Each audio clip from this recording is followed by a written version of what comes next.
Bonjour mes amis, donc un nouveau cours à destination des maîtresses de maison et des surveillants de nuit. C'est un cours qui porte sur la bientraitance et la maltraitance.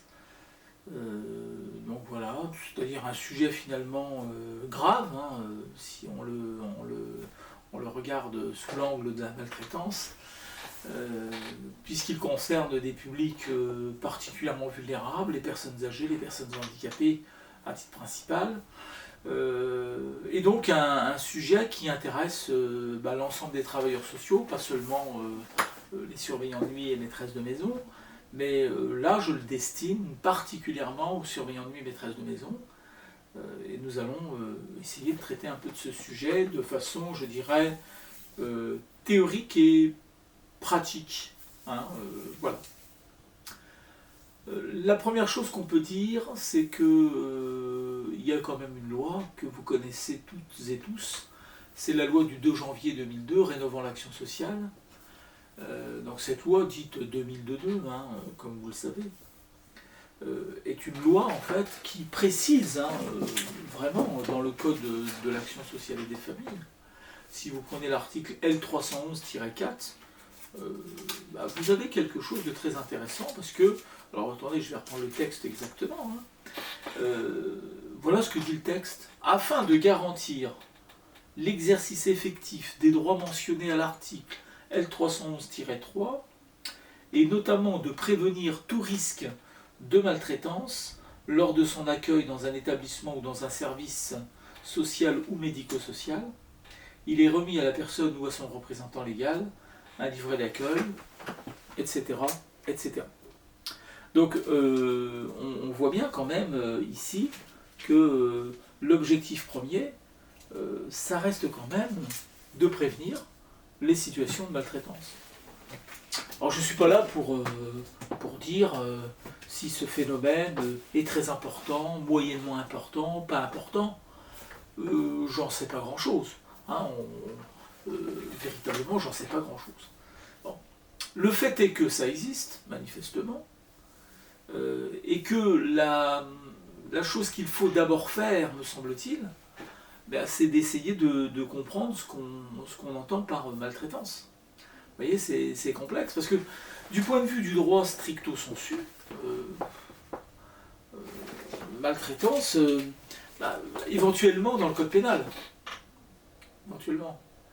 Mais si dans mon code pénal je cherche maltraitance, alors je vais le faire avec vous, je ne sais pas ce que je trouve en fait. Est-ce que je trouve quelque chose sur la maltraitance en tant que telle?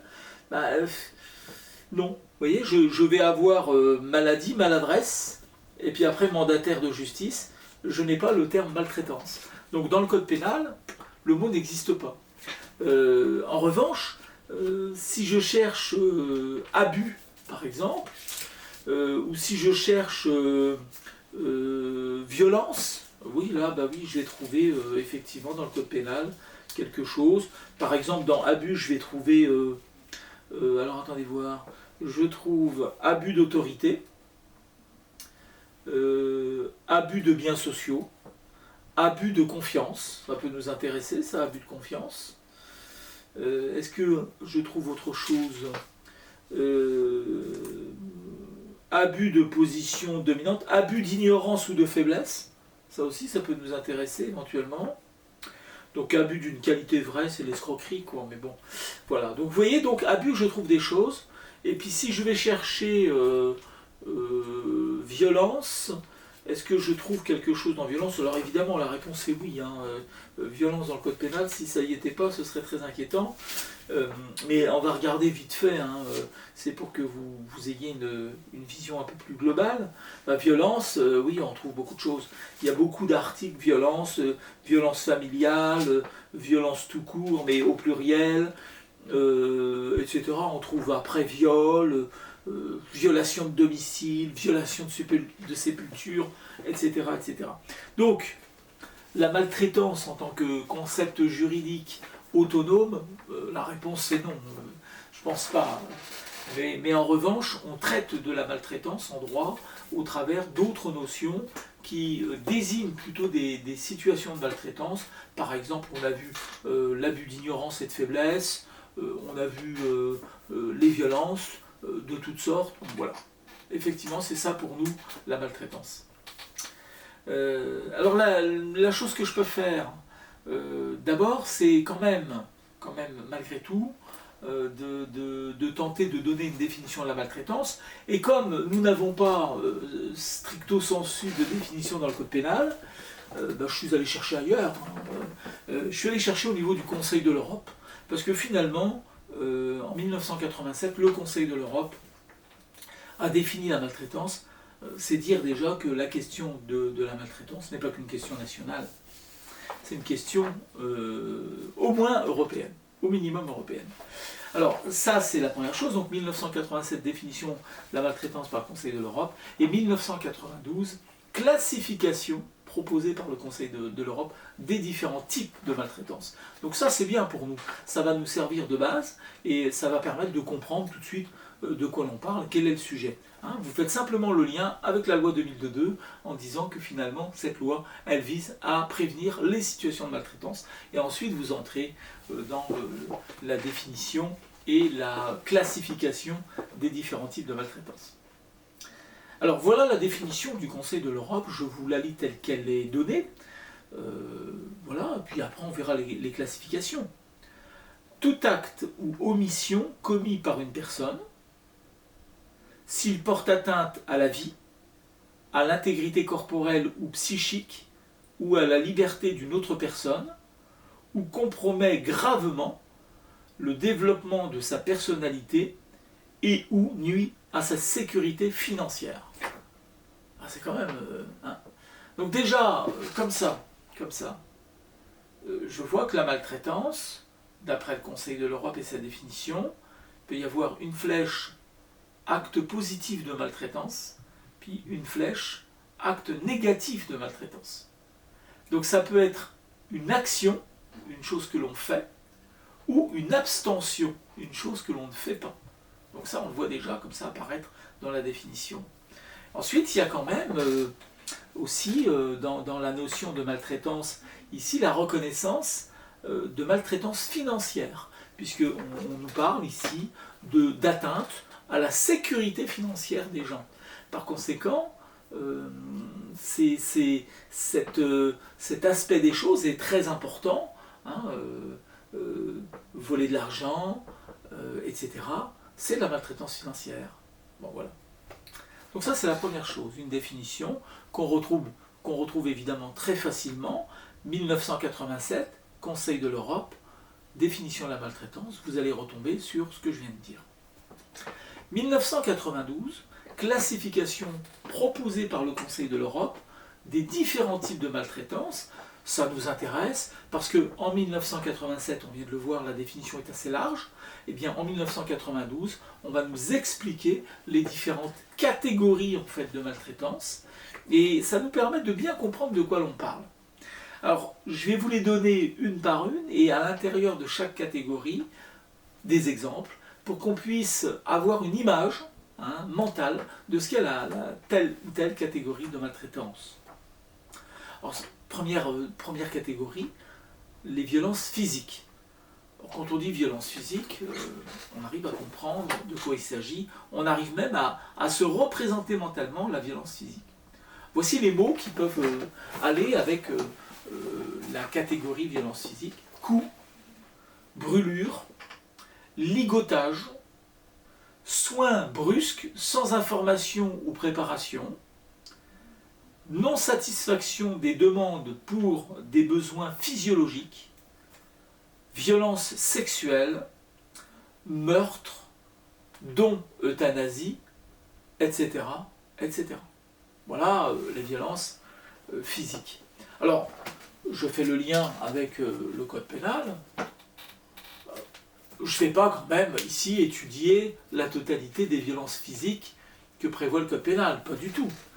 Mais simplement vous dire que, évidemment, la plupart des violences qui sont citées ici, violences sexuelles par exemple, coups, blessures, brûlures, ligotage, etc. Ben, tout cela a une traduction dans le code pénal.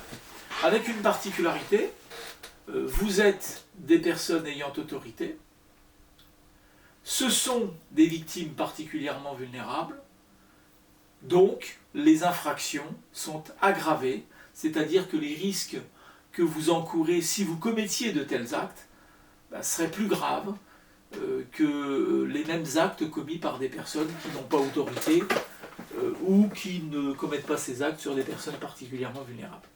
Donc ça, c'est un premier point. Ensuite, on a violence psychique ou morale. Et là, langage irrespectueux ou dévalorisant, absence de considération, chantage, menace, abus d'autorité, intimidation, comportement d'infantilisation, non-respect de l'intimité, injonction paradoxale, etc. Là aussi, tout à l'heure, par exemple, je vous ai montré dans le code pénal l'abus, et en vous disant, vous voyez, le mot abus, il est bien dans le code pénal. Là, par exemple, vous avez l'abus d'autorité, en effet, vous voyez, c'est reconnu. Donc ça peut constituer un abus au sens pénal, ça dépend des circonstances. L'atteinte à l'intimité, le langage irrespectueux, c'est pas rien quand même ça, vous voyez. Alors le langage irrespectueux, ça peut être par exemple le tutoiement de personnes âgées, etc., alors qu'elles ne sont pas forcément d'accord, ou le fait de mal parler aux gens. Alors là, en revanche, il n'est pas évident, pas toujours évident, qu'on puisse traduire ces comportements professionnels en infraction pénale. Pour autant, ça constitue quand même une forme de maltraitance. Troisième catégorie, violence matérielle et financière. Tout à l'heure, je vous disais qu'en 87, on avait justement reconnu les violences financières. Alors là, évidemment, ça va vol, exigence de pourboire, escroqueries diverses, locaux inadaptés, violence matérielle et financière. Tout ça rentre dans la catégorie. Alors, on a vu l'autre jour le cas d'une structure accueillant des autistes, et dans cette structure, on a infligé aux autistes un certain nombre de sanctions, telles que douche froide, ramassage des excréments, enfin, des choses comme ça, enfin, placardisation. Voilà. Donc là, vous êtes effectivement dans des violences de cette nature, évidemment. On a vu aussi la dernière fois une affaire où il s'agissait d'une professionnelle qui faisait croire aux usagers qu'ils étaient sur une liste noire et qu'ils allaient être exclus de l'établissement. Et pour éviter qu'ils soient exclus, elle leur demandait de l'argent en leur faisant croire qu'elle cacherait leur nom finalement, pour pas qu'ils soient exclus. Bon voilà, vous voyez, donc ça existe, ça peut exister. On peut être dans ce type de chantage tel que c'est défini ici par exemple. Violence médicale ou médicamenteuse. Par exemple, défaut de soins de base, non-information sur les traitements ou les soins, abus de traitements sédatifs ou neuroleptiques, défaut de soins de rééducation, non prise en compte de la douleur. Vous voyez, donc là, on est dans les violences médicales ou médicamenteuses. Il n'est pas toujours évident de traduire ce qui est dit là dans le code pénal. Je pense que la notion de maltraitance va au-delà même du code pénal, c'est-à-dire qu'il y a des maltraitances qui se traduisent pénalement, les violences physiques, le ligotage de personnes, des atteintes à la liberté d'aller et venir, etc. Mais il y a aussi des formes de maltraitance qui ne trouvent pas de traduction pénale stricto sensu. Ça c'est sûr. Bon voilà. Par exemple, la non-prise en compte de la douleur, ça se fait pas, certes, ça ne va pas dans le sens du confort des personnes, c'est évident. Pour autant, traduire ça pénalement, c'est pas évident. Ensuite, nous avons les négligences dites actives.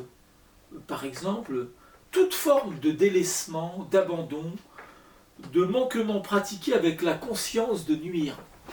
Voyez, voilà. Toute forme de délaissement, d'abandon, de manquement pratiqué avec la conscience de nuire. Ça, c'est des négligences actives. Alors là, en revanche, il y a peut-être une possibilité de relever quelque chose au niveau pénal. Par exemple, hein, dans le code pénal que j'ai là, je regarde un article 223-3 qui dit « Le délaissement en un lieu quelconque d'une personne qui n'est pas en mesure de se protéger en raison de son âge ou de son état physique ou psychique est puni de 5 ans d'emprisonnement et de 75 000 € d'amende. » Par conséquent, nous avons ici un exemple, hein, une négligence active, un délaissement en un lieu quelconque d'une personne particulièrement vulnérable fait encourir à son auteur une peine, hein, une condamnation pénale. Vous avez aussi des négligences dites passives. Alors ça, c'est des négligences qui relèvent de l'ignorance, de l'inattention de l'entourage. Voilà, donc ne pas prêter attention à quelqu'un, le laisser sans nécessairement avoir à son égard un peu de compassion, etc. C'est une forme de négligence. Alors là je dirais peut-être que pénalement, j'arriverai pas à traduire le comportement dans le code pénal. Pour autant, ça rentre dans la catégorie des maltraitances. Donc on voit bien quand même que si on dessinait les maltraitances, si on représentait les maltraitances par un cercle, eh bien je dirais que dans ce cercle, j'aurais un sous-cercle qui s'intitulerait maltraitance pénale, et pour dire simplement que ce sont des actes qui ont une traduction pénale. Le reste, ce serait aussi des maltraitances, pour autant pas pénales. Voilà. Et enfin, privation ou violation de droit. Privation ou violation de droit, limitation de la liberté de la personne, privation de l'exercice des droits civiques, privation de la liberté de pratiquer sa religion. Voilà. Et là, vous voyez le lien direct, hein, quand même. Je vous parlais de la loi 2002. Si vous relisez la charte des droits et libertés de la personne accueillie, vous retrouvez beaucoup de choses. Hein. Par exemple, dans la charte des droits et libertés de la personne accueillie, donc qui se trouve dans le code de l'action sociale, hein, vous connaissez cette charte maintenant, donc là je vais aller chercher mon article 311-4, et sous l'article 311-4 j'ai la charte. Par exemple, l'article 11, le droit à la pratique religieuse. Vous voyez, donc là on vient de dire justement les entraves à la pratique religieuse, hein, ça peut constituer une maltraitance, ou alors les entraves à la liberté, alors la liberté d'aller et venir. Alors je signale quand même, hein, pour que vous vous remémoriez peut-être un peu les choses, la loi du 28 décembre 2015, dite loi ASV, adaptation de la société au vieillissement, permet de limiter dans les établissements accueillant des personnes âgées, exclusivement leur liberté d'aller et venir, mais encore faut-il que ce soit prévu contractuellement au travers d'un avenant. Cette nouvelle disposition, je dirais, permettait de répondre à la problématique des personnes atteintes de la maladie d'Alzheimer. Il était difficile pour les établissements, et c'est vrai d'ailleurs, d'assurer la protection de ces personnes, leur sécurité, et en même temps de respecter leur droit d'aller et venir comme elles l'entendent. C'est difficile à concilier parfois. Bon, dans des cas précis, particuliers, on peut limiter cette liberté d'aller et venir, au même titre d'ailleurs que l'on peut mettre en place un certain nombre de dispositifs, par exemple la géolocalisation,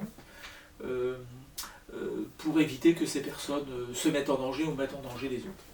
Mais voilà. Mais quand c'est dans le cadre de la loi ASV, on n'est pas du tout dans la maltraitance. On est simplement, au contraire même, je dirais, dans la prise en compte d'une spécificité de l'individu et dans la recherche de son meilleur confort. Bon.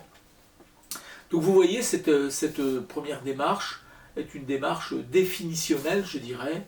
On essaye de comprendre de quoi l'on parle, parce que souvent, on peut utiliser des termes sans vraiment savoir ce qu'ils signifient. Il faut se mettre d'accord. Alors là, il y a un effort qui a été fait très important au niveau du Conseil de l'Europe. On a tout intérêt à s'en servir pas besoin d'aller chercher je sais pas quoi, je sais pas où. Prenez des sources officielles, et je pense que avec cet effort de classification qui a été fait, je crois que maintenant vous savez ce que c'est que la maltraitance au sens européen et par conséquent national. Cette maltraitance, elle est souvent pas favorisée par un contexte, très souvent. Alors qu'est-ce qui peut favoriser l'émergence de la maltraitance? Déjà, la dissymétrie qui existe entre l'auteur de l'infraction et la victime. Très généralement, en fait, dans les affaires de maltraitance, comme ça, envers des personnes âgées, envers des personnes handicapées. Alors je ne parle pas de l'enfance, c'est une autre problématique, tout aussi importante, mais on en parlera à un autre moment. Là, on va parler des personnes âgées, des personnes handicapées principalement. La dissymétrie donc entre les deux personnes fait que y en a une qui a un pouvoir sur l'autre. Donc on est bien dans cet abus de pouvoir, hein, si vous préférez. On abuse du pouvoir qu'on a, on abuse de la faiblesse de l'autre, de son état de faiblesse, pour exercer des actes qui sont interdits par la loi. La personne victime, elle est dans une situation de dépendance par rapport à l'auteur, et souvent même de totale impuissance, ne serait-ce que pour avertir, pour alerter, pour signaler le malaise qui est le sien. On se retrouve dans des situations assez graves. Voilà. Donc c'est la raison pour laquelle la prévention de la maltraitance, la première prévention de la maltraitance, c'est l'observation et c'est le signalement quand c'est nécessaire. Alors, il y a des maltraitances qu'on qualifie de maltraitances ordinaires. Ça veut dire quoi? Ça veut dire que, on pourrait dire, ce sont des petites maltraitances, dans le sens où elles ne sont pas graves, ce n'est pas des atteintes très graves à l'intégrité physique, psychique des gens, mais n'empêche que c'est une maltraitance qui se répète au quotidien, et qu'on appelle par conséquent maltraitance ordinaire, et contre laquelle il faut bien entendu également lutter, hein, dans le sens où il faut essayer d'éviter que ça ne se passe. Ensuite, il y a une autre question qui se pose, c'est, d'accord, une fois qu'on a dit ça, qu'est-ce qu'on a dit? C'est la vraie question. On a défini la maltraitance, on a dit en gros, ça se passe dans des contextes particuliers en général. Mais une fois qu'on a dit ça, qui est garant de la bientraitance, ou qui est garant de la sécurité des gens, des personnes âgées, des personnes handicapées? Qui est le garant véritablement? Il y en a plusieurs en fait. Mais il faut qu'on se sente concerné nous-mêmes à notre niveau. Mais il y en a plusieurs. Le premier garant, c'est l'État. Le premier garant, c'est l'État. L'État doit garantir à tout un chacun la protection de sa personne. Et particulièrement si cette personne est vulnérable. Ensuite, l'État, j'allais dire, c'est le niveau central. Donc au niveau central, c'est la direction générale de la cohésion sociale qui est chargée de cette mission. Il existe un bureau de la protection des personnes au niveau de la DGCS. Donc ça, c'est le niveau central, c'est l'État. Puis après, c'est le niveau déconcentré de l'État. Alors on va trouver à ce niveau la DRJSCS, donc la direction régionale de la jeunesse, des sports et de la cohésion sociale. Ça, ce sera au niveau régional. Et puis la DDCSPP, la direction départementale de la cohésion sociale, de la protection de la population. Ça, ce sera le niveau départemental. Puis vous aurez aussi l'Agence régionale de santé, l'ARS, qui a aussi une mission à jouer dans cette politique de prévention de la maltraitance à l'égard des personnes vulnérables. Donc ça, c'est très important. Je pense qu'il faut avoir en tête qu'il y a des responsabilités au niveau de l'État et que l'État déconcentré doit assurer jusque sur le terrain une mission de prévention, une mission d'accompagnement aussi des professionnels dans la recherche d'une meilleure prévention des situations de maltraitance. Donc ça, il faut l'avoir en tête. Mais je rajouterai quand même une chose, à mon humble niveau, vous, maîtresse de maison, surveillant de nuit, moi, en tant que formateur, je joue aussi un rôle dans cette action de prévention. Par exemple, le fait de vous en parler, le fait de vous dire ce qui existe, le fait d'attirer votre attention sur le phénomène. Donc nous jouons tous un rôle de professionnels, mais aussi de citoyens, finalement. Il y a des philosophes au XVIIIe qui disaient, oh, je ne sais pas c'est lesquels exactement qui disaient ça, mais je sais que c'est un peu dans cette époque-là, on disait, il faut être dans l'inquiétude d'autrui. Voilà, je crois que c'est très intéressant. Oui, il faut être dans l'inquiétude d'autrui. Vous voyez, la période qu'on vit, elle nous amène à être un peu dans l'inquiétude d'autrui, quand même, de savoir si son voisin, qui est âgé, ou qui est malade, ou qui est en situation de handicap, est-ce qu'il va bien, s'inquiéter d'autrui. Hein. On nous le rappelle chaque année, durant les périodes de canicule, ou alors lorsque l'hiver est rude, même si c'est de plus en plus rare, mais bon, qu'il faut être dans l'inquiétude d'autrui. Donc je crois que, au-delà de simplement être des professionnels qui faites correctement votre travail, je crois qu'au-delà de cela, la mission générale de tout un chacun, peut-être, c'est de faire attention aux autres et d'être attentif aux autres. Donc ici, particulièrement, puisque c'est le thème de mon intervention, soyons dans l'inquiétude d'autrui. Bon, après avoir vu, en fait, l'autorité centrale et la déconcentration, au travers des différentes administrations, il faut savoir que l'État, en tant que garant de la protection des personnes vulnérables, met en place un plan qui vise justement à prévenir les situations de maltraitance à l'égard des personnes vulnérables.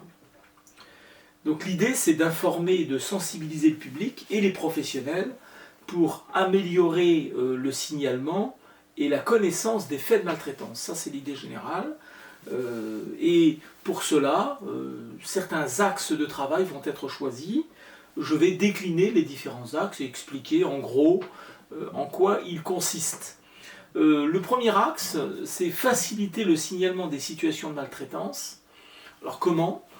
Pratiquement, en fait, c'est par le biais de protocoles qui sont signés entre les autorités administratives. Alors ça peut être l'Agence régionale de santé, la direction départementale de la cohésion sociale, le conseil départemental, l'agence régionale de santé, mais je l'ai déjà dit, enfin bon, ces autorités-là administratives et les établissements sociaux et médico-sociaux présents sur leur territoire. Ces protocoles visent par exemple à obliger les établissements à signaler aux autorités ce qu'on appelle les événements indésirables. Donc à chaque fois qu'une situation se passe dans un SMS qui présente une anomalie, on va dire, d'une certaine manière, une violence à l'égard d'une personne, etc., eh bien on doit transférer cette information, transmettre cette information aux autorités que je viens de citer.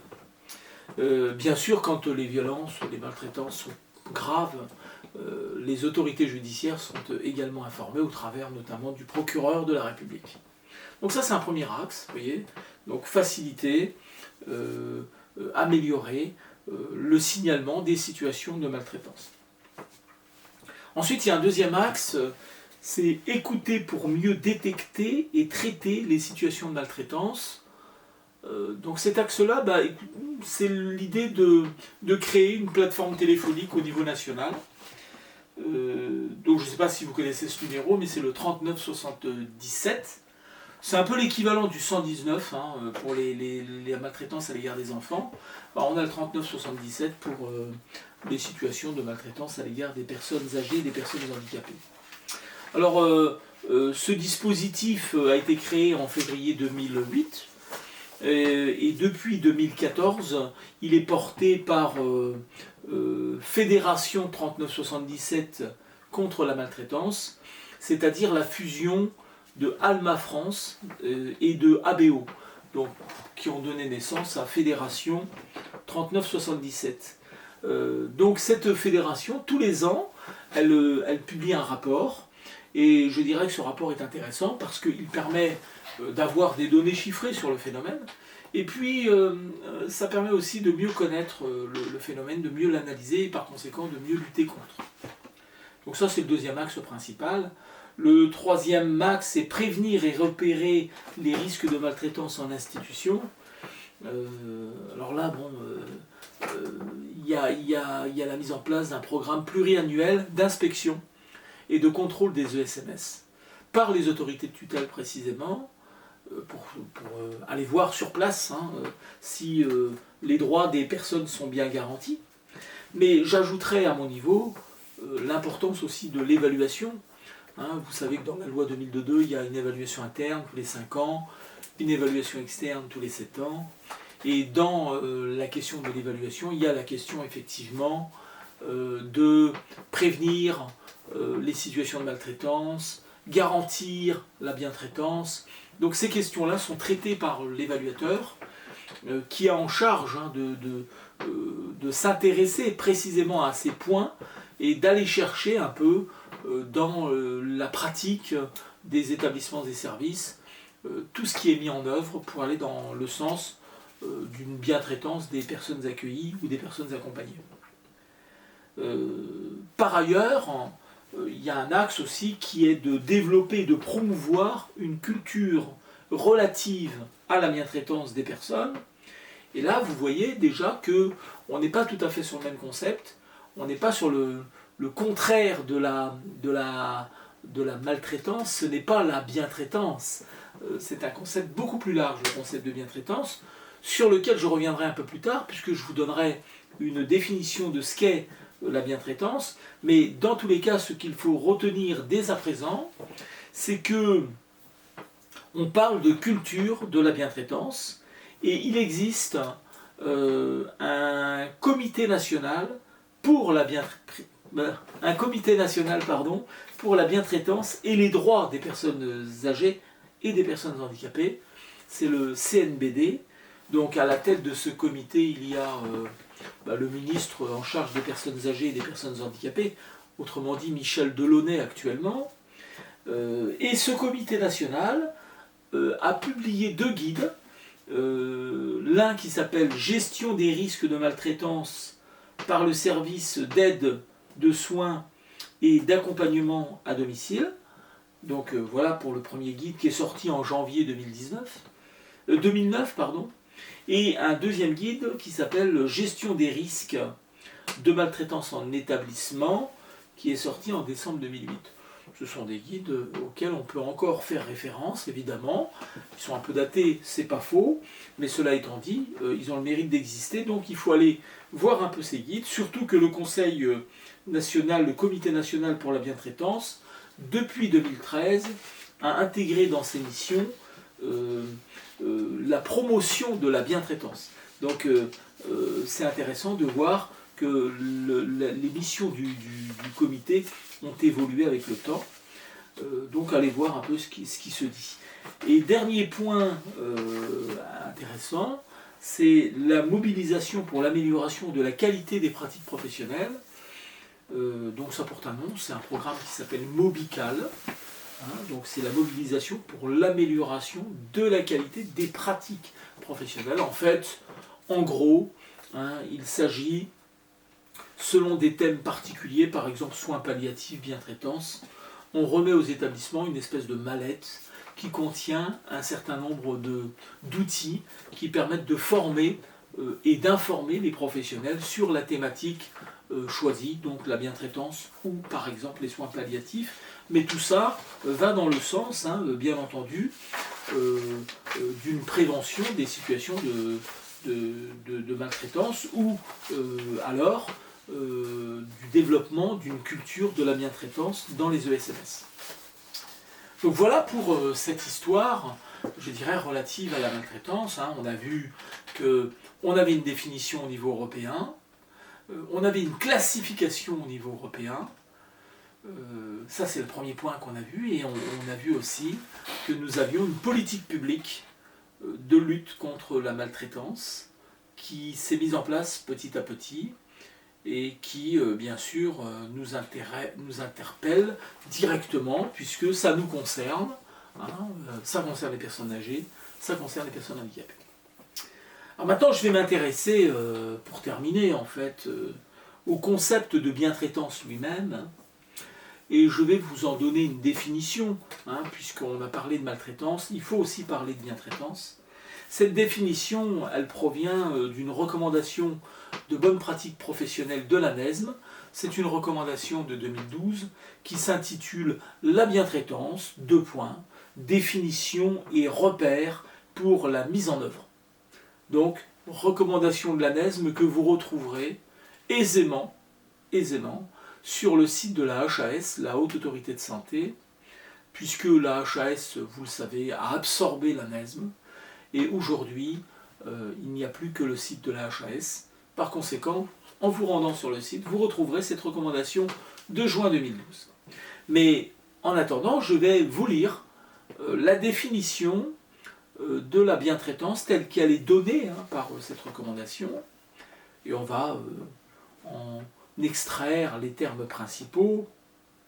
La bientraitance est une culture inspirant les actions individuelles et les relations collectives au sein d'un établissement ou d'un service.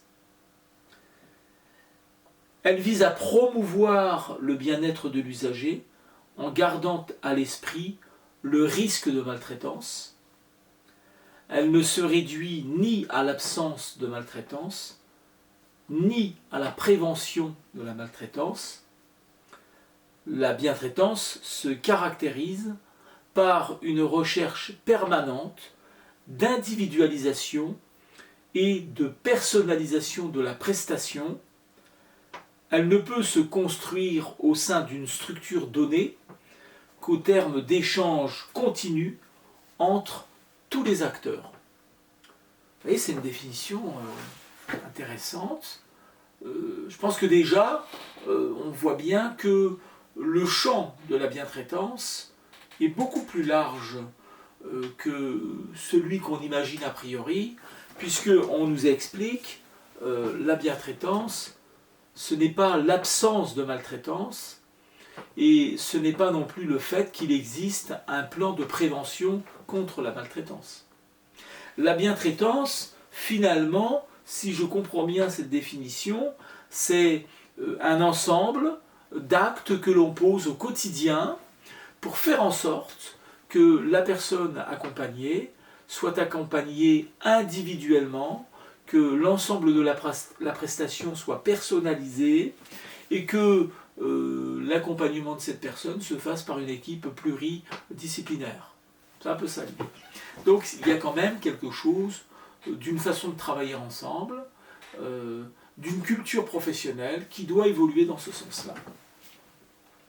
C'est bien une culture partagée du respect de la personne, de son histoire, de sa dignité, de sa singularité.